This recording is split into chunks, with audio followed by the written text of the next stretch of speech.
might look as though it's a very ordinary car, one that you'd see in everyday traffic, but actually it's a very different sort of car, and I'm just finding out a little bit about it. Well, Roy Doring, you've designed and built the electric engine that powers this car. How is it actually more advantageous than a piston engine car? Well, it's more economical to run, it's noiseless, smog-free, and you look at the motor about every 15 years. That's all the maintenance you have as far as the engine is concerned. Now, this is not a new idea. They've had electric cars for a long time. Why aren't there more of them about? Well, about 50 years ago, these cars were much better than any petrol car at the time. And then as they progressed to the development of the petrol car, these became dormant for about 50 years. Nothing's been done. Although I've been driving them for about 30 years myself, and I'm a firm believer of their use. And they're smog-free, and they'll have to use them in congested cities. Now, they're much cheaper than an ordinary car to run.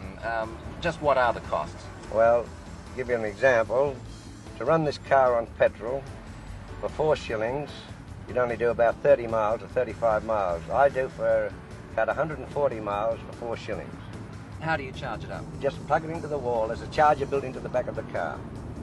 Just plug it into the wall like an ordinary iron plug, and then it cuts itself off when the batteries are charged.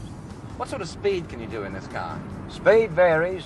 You set the speed to the type of country you're running it in, or township. If it's very closely populated, you govern it around about 25 to 30.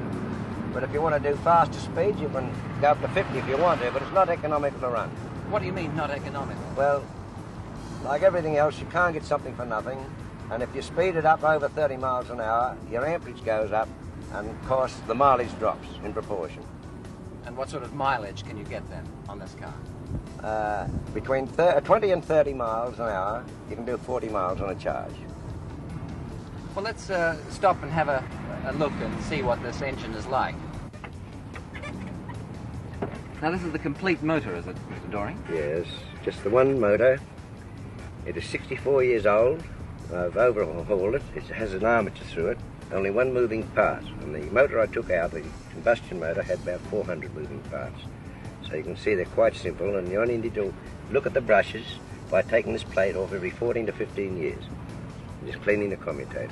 What about these other parts of the car? What are they? Oh, these are what we call the clappers, or the speed control. As each